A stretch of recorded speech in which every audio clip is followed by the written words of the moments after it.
evening. I'm Dr. Robert Rubino. I'm the president of Summit Common Council. This is Frank Masiosi, former president of Summit Common Council, and this is Meet the Candidates. And today we'll be speaking with the candidates for Union County Freeholder Board. This is Renee Dierkes, Rich Fortunato, and Joseph Bonilla. And the election is on November 3rd, 2015. And we'll start today with the questions for the candidates. So I'll start with you, Renee. Why don't you tell us a little bit about yourself and why you're running and any public service you've done? Sure. I first moved into Union County in 1980 and have lived here since. I've lived in various communities in Union County. I started off in Elizabeth, and currently I've been living the last 16 years in Mountainside. I've also been on the Mountainside Council for the last 2 years. And before I came on council, the town had asked me to be on the Rahway Valley Sewer Authority. And I did that for 5 years, holding various posts there. And two of them that I thought were very significant was the first one is I was in charge of personnel. And at that point in time, we had needed a new executive director for the plant. And I was very instrumental in getting that new person. And the second post that I held, which was my last post, that was very significant, was I was the chairman of the Rahway Valley Sewer Authority. So I've lived in Union County for quite a bit of time in various communities. I've worked in various communities in Union County. I feel like I know Union County very well. Sounds like you are, and now this is the next step in your public service. Hopefully. So, and Rich, so why don't you tell us a little bit about your experience? My wife and I have lived in Scotch Plains since 1992. We have 3 adult children, all of whom went through the local school system. I spent 26 years as a lawyer at a large Midtown Manhattan law firm, focusing on corporate finance and commercial finance, bank lending. So I have a lot of experience with financial statements, cash flows, budget documents, financial legal documents. I currently serve on the Scotch Plains Zoning Board, and I'm not a politician. I've never run for office before, but what I've seen going on in Union County has gotten me interested enough to put my name forward, and I'm looking forward to the race. And Joseph, why don't you tell us a little bit about your background? My background, I've been living in Union for 11 years now, and I was previously a law enforcement officer, and a little over 11 years. I also volunteered in Union as a police auxiliary.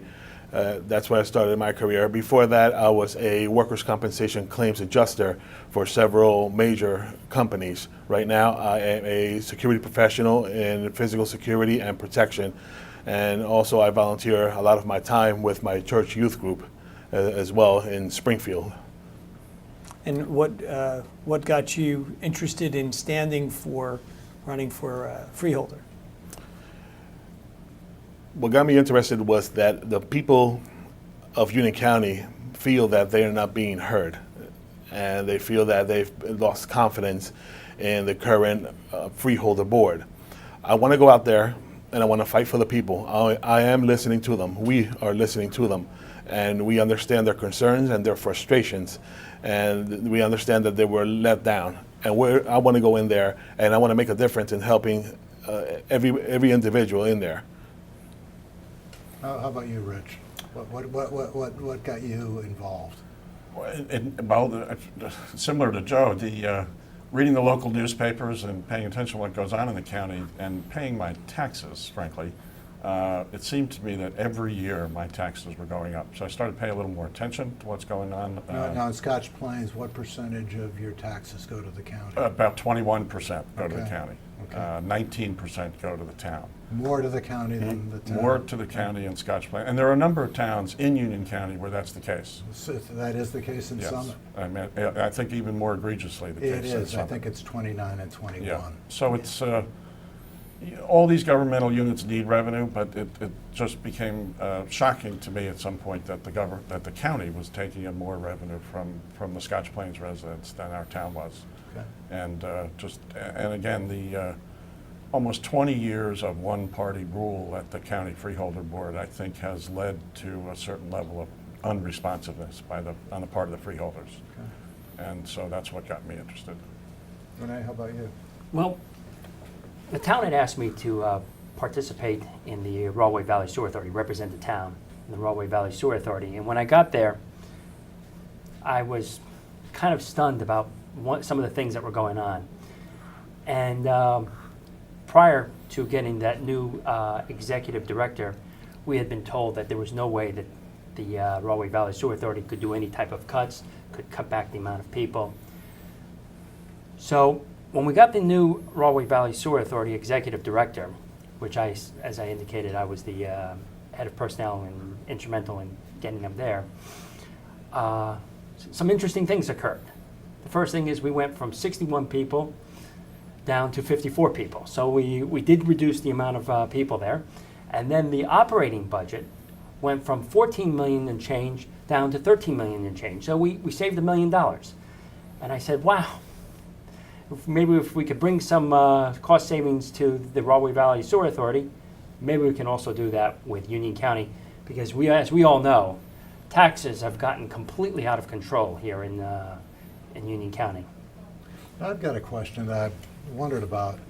Now, Rob and I know how to run for public office in Summit. Basically, you knock on doors and you get to know people. We get 21,000 people. You can't. It's hard to knock on all of them, but you can cover a lot of them. Right. Union County has about 500,000 people, 21 different municipalities. How do you campaign in Union County? Joe, you first.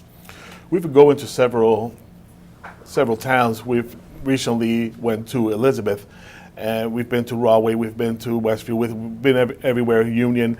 And for example, this past weekend we were in Elizabeth, and I was speaking to an individual. He said that his taxes are so high, he doesn't know whether he can still live in Union County or even raise his kids. He's concerned about his kid going, after he's done with high school, going to college. So now you met him knocking on doors or at a public function? I met him knocking on doors. Okay. We knocked on doors, introduced myself. That's what is your concern in taxes? So you're out there knocking on Yes. doors? Okay. Yes. Rich, you too? Yeah, we are out there knocking on doors. We've gone to any number of municipalities. I think we've knocked on, at this point, thousands of doors. Really? Yes. Rich, do you have a particular door that you knocked on where you heard an impactful story or something that kind of alerted you, where you learned something from a constituent or something that now is part of your platform? Well, in a sense, and I think all of us have had this experience, Doctor. We've all knocked on doors where people tell us, and particularly older residents, we're leaving. They say, I'm putting my house up on the market in a couple of months or in 6 months. They can't take the taxes. I know Renee has a great story of a woman that we met in Rahway, where her taxes now are at the point where they are per month higher than her original mortgage was, that she had scrimped and saved to pay off. She's now paying more per month in taxes than she originally paid on her mortgage. I met a woman yesterday in Scotch Plains, nice house, beautiful house. She gave back our literature because I'm moving, she said. In 2 weeks, I'm out of here. I said, well, do you mind me asking why? And she said, we can't afford the taxes anymore. And this is something that happens not just in towns like Scotch Plains and Summit or Berkeley Heights. They're happening in Rahway and Clark.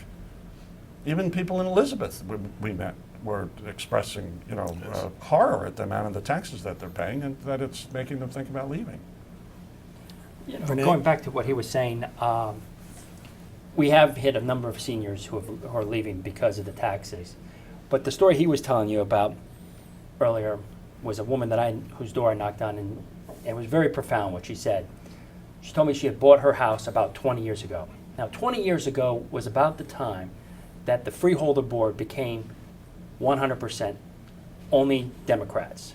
We've had 9 Democrats for the last 20 years. Okay? And she told me that she has voted for the Democrats, and thinking that they were looking out for working people, middle-class people. She bought a small home in Rahway, and she said, Renee, I was so concerned about the $800 a month mortgage. I did everything I could to get rid of that mortgage. I lived within my budget. is what she said. I lived within my budget. I worked overtime to pay off that mortgage. And she says, and I did. But why couldn't the Democrat Freeholder Board, why couldn't they live within their budget? Why was it necessary for them every year to raise the taxes far greater than my income? I thought that was a very good question. Why couldn't they live under budget? She says, now my taxes per month are about the same as what my mortgage was. So I'm back at the same spot. I regret, she said to me, of having voted for the Democrat Freeholder Board. And this is the things that makes me want to go out there and spread the word that we need to have some sort of change, because these taxes have gotten out of control. The spending by this Freeholder Board has gotten out of control. Renee, we have a resident here in Summit who whose taxes are now more than what he paid for his house. Yes, Okay? Wow. No, all house. Now, he's lived here for a long time, but still. Yeah, no, I could see that happening, but what really struck me though is, I'm sure you've all heard this. You've always grown up with this I think false impression that the Democrats look out for the working people and the middle class. But when you go into a town like Rahway, which is truly a middle class town, which is truly working people, and you see the burden that these taxes are putting on those people, you're saying the Democrats have failed us. We need change. And we have 9 of them on that board right now. We need to knock some of them off so that way we can get some better leadership and some better ideas, and most importantly, a control on the taxes, better control on those taxes. We need to see the taxes come down, but at the very least, stay the same for a number of years. And that can be done. You did it, right? Absolutely. Right here in Summit. Yeah, last year we cut the city taxes for the first time in a generation, and we went down to the county to show them, look, it can be done. But I'm sure overall, the people in Summit still had to pay more in taxes because Right. they had to pay more to the Right. county. And is that fair? I mean, you're doing what you're supposed to do, and the county is wrecking that by spending money frivolously. So it sounds like taxes are far and away the number one issue. They are. Yes. Okay. What other issues are out there? Well, I think the flip side of taxes, obviously, is spending. Right? The Let's talk a government little bit about taxes that. in order so that they can spend money. The spending at the county level has increased since the year 2000 about 82%. That's a big increase. Since in those years, the natural rate of inflation for the whole country has only been 52%. So we've had spending grow disproportionate to inflation. So that's driving the tax situation that we have. I think we should look at the fact that Renee didn't mention it, but going back a little bit to the taxes, we have the 7th highest seventh highest real estate taxes based on county in the entire country. So over 3,100 counties in this country, and we're number 7 in terms of the taxes that we pay here in this county. Pretty low bar to Yeah. pass if you want Yes. to improve things. Yeah. Morris County, just a little bit more on spending. Morris County has had a flat level of spending for the last 3 years, for taxes for the last 3 years. So there's no reason why we can't try to at least start bending the curve, try to cut spending, or at least decrease the rate at which it's been growing.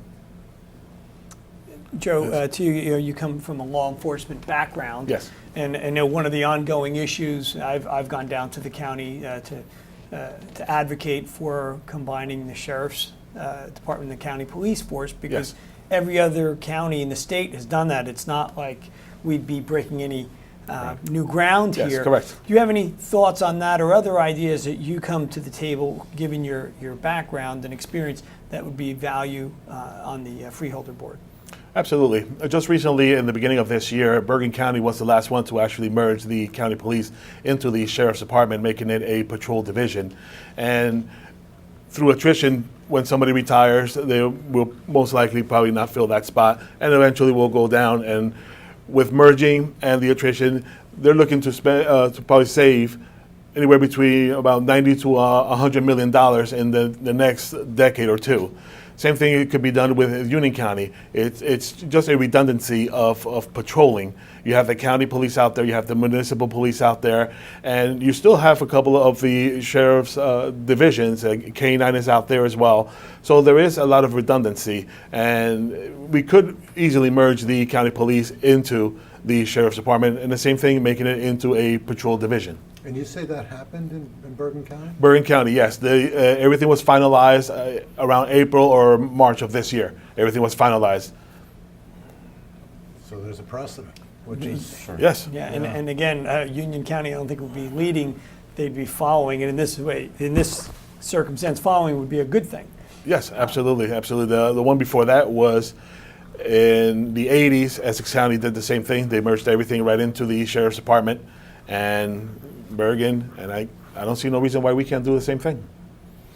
Renee, there's been talk about, as you say, it's kind of been single-party rule for 20 years, and some folks have advocated for making the county elections similar to what they are for Congress, Right. Almost breaking up the county into districts. Do you have any thoughts on that? I think that would be a fantastic idea. Maybe we can have something like that in the future, but I think right now, I think the important issue is that we need to get new blood in there. If I could just go back to that Rawley Valley Sewer Authority, when we brought in a new executive director, he came in with new ideas and he was able to cut costs. I think if the three of us come into the county, we would come in with new ideas, new thoughts, and we'd be able to cut costs. One other thing, I want to go back to one of the stories that one of the voters told me. I was in Hillside, and I met a woman knocking on doors, and she said to me, I live here in this small home because I want to be within walking distance of my temple. She says, we pay a lot of taxes. And for that very small home, she was paying over $10,000 in real estate taxes.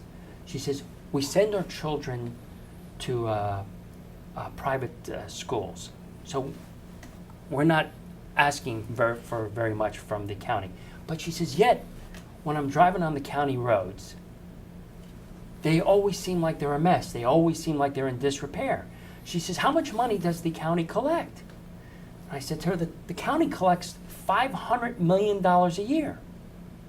And she says, well, $500 million a year, couldn't they have some of that money go to repairing some of the roads here in Union County? And I said, well, that's part of the reason I'm running. I said, I want to see what the heck they're spending all this money on because it doesn't make sense. Well, there's also an approach with roads similar to what Joe just described with the police, Yes. right? I mean, if Summit or Berkeley Heights or whatever town were to maintain the roads and plow the roads, then the county wouldn't need to. The trick is getting the county to give the money back Right. to the municipalities. How would you go about doing that? Is that even possible? Well, in my view, it should be possible because as the county phases out responsibilities for taking care of the many miles of county roads, its expenses ought to go down. And in theory, it ought to be able to reduce the amount of taxes that it collects. So that you may have to start with a year or two where the county is no longer providing the services and wait a year or two for the catches to, the reduction in the taxes to catch up, but it should happen eventually. Now, Rich, let me ask you something. You sound like you're an advocate for shrinking county government. You're a freeholder candidate. Are you, in fact, an advocate for shrinking county government? I'm an advocate for every time a proposal being presented to the Freeholder Board, instead of saying to themselves, well, how can we do this project and which of my campaign contributors can get business? We ought to ask, do I really want to spend taxpayer money on this? And is this something that the county ought to be doing? You look at the Galloping Hill Country Club, Golf Country Club. It's perfectly appropriate, in my view, for the county to have 1 or 2 or even 3 golf courses. That's a golf course in a public park is not something you'd expect Scotch Plains to run, or Fanwood, or Roselle Park. But is it really appropriate to have a multi-million-dollar state-of-the-art catering and wedding banquet facility as part of the Galloping Hill Country Club?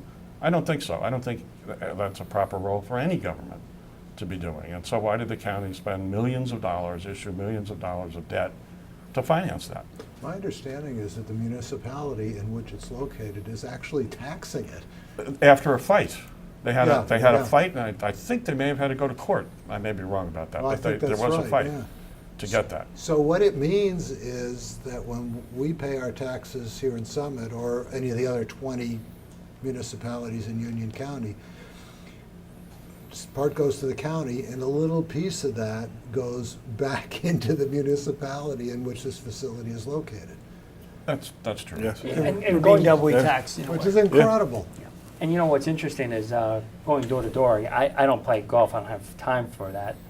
But talking to people, they've all indicated to me, a number of them, that they have had very difficult times since the county has done all these things to now use the golf course.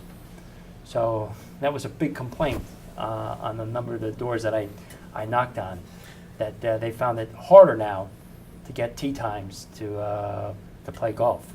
If you build it, they will come. Rich, you know, kind of something you mentioned before. Your background is you're an attorney and you dealt with structured finance. And if just one of you got it, like say you only made it to the Freeholder Board, so now it's 8 versus 1. What skill sets are you going to employ to kind of get the vote to go the other way? Well,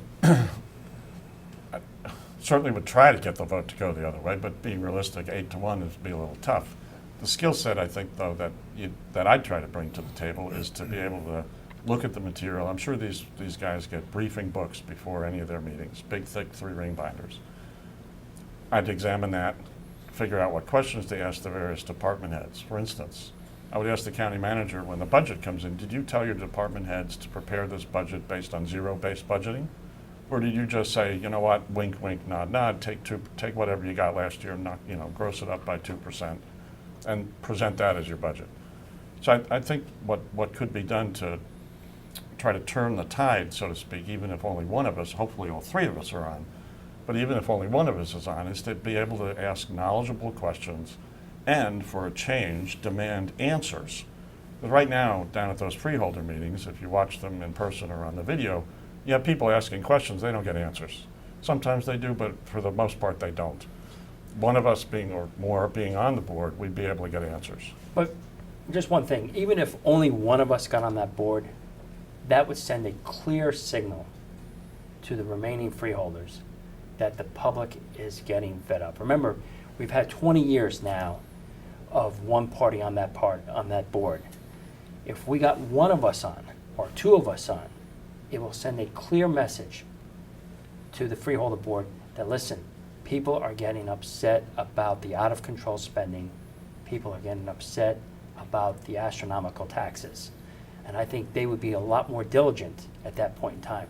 So even if it was just one of us there, I think they would be more willing to talk to us and listen to some of our ideas, because I think they would be worried about the next election after that, about what might happen to them, that they might too lose their seat. So I don't want anybody to just focus too much on the math, because I think there's a psychological aspect here that plays a key ingredient into making changes. And that goes back also to the beginning, as I was saying, about being there for the people. People know their community, and they know what's around and what's good and what's not, probably better than I would know. Somebody from Berkeley Heights, somebody from Elizabeth will know better about their community than me, who is from Union. I know Union, I know my community. And I want to be an advocate for those people. Sometimes, like when they were saying, sometimes their voices are not heard. So I'm there, I want to listen to them. And at least if either all 3 of us or even just one of us is there, we can at least be the voice for the people. We can always, instead of having everybody there agreeing at the same time, every time with the spending, there's a voice for the taxpayer. You mentioned your community where you live. What's the ethnicity in the community that is it working class, multicultural, and what's been your reception running as a Republican in your community? It is multicultural. There's a lot of Filipinos. There's a lot of Latinos. There's a lot of Portuguese. They have the mixture of a lot of races, which makes it so diverse, and it's excellent, especially for the restaurants and the food and everything. And the reception is good. They talk to me. I talk to them and tell them what's on your mind. I'm from Union, I know, but I want to hear from you what's going on. Same thing. It's a one-party government, and it's all Democrats there in Union, and they're tired of the same thing. Their taxes are going up. They have a library tax that was added to the bill. They have another tax that was added as well, some type of an administrative tax on the bill. And I told them, I said, the majority of the taxes that you're paying right now is also going to the county, approximately almost about 19-20%. A lot of people don't know that. They think that all the taxes just go to the town, and from the town it goes to the Board of Education, and that's it. I said, no, it does go to the county. And you have a lot of county roads that are so bad, and it's always claims of vehicles getting damaged and people falling. And I talked to them. I said, if I'm in there, I'm going to be your voice. I'm going to go in there because I work for you, the taxpayer, and we're going to go in there, and we're going to fight for you, the people, the taxpayer. You make a great point. If people were writing out checks, one to the municipality and one to the county, Yes. they'd be saying, why am I paying all this? What am I getting for this? Yeah. And I don't know how hard it is to change that, but That's been a question that a number of people yeah. have asked us, what portion goes to the county, what portion goes to the towns, and the surprise is on their face. We have- tells a big story. With the limited time that we have left, I want to ask all of you, if elected, what are you going to do in the first 90 days if elected to the Freeholder Board? Now, I'll start with you, Rich.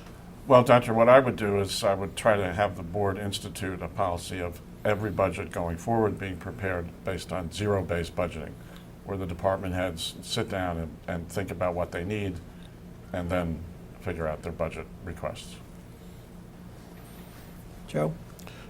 The same thing to piggyback off of Rich, the budgeting, the overspending, we could do way better, so that way the tax increases doesn't have to be every single year. The people, the taxpayers, they need a break. Renee? I would say the same thing as Rich said, because that's the way people make decisions. They start off with, this is how much we have, and then they make a decision from there as to what they want to spend their money on. The county seems to have done a different approach. They do the I want approach. The Democrat freeholders say, we would like this, we would like that, and then they go ahead and do it, and then they raise our taxes. I don't think that's fair. I think they should be more like us, meaning us, the average citizen who bases their budget based upon how much they earn. Well, I want to thank you all for coming out here and Thank you. just giving the effort to stand for office. Again, I'm Dr. Robert Rubino, and this is Meet the Candidates for Freeholder. And this is Frank Masiosi, former council president. And thank you for joining us today.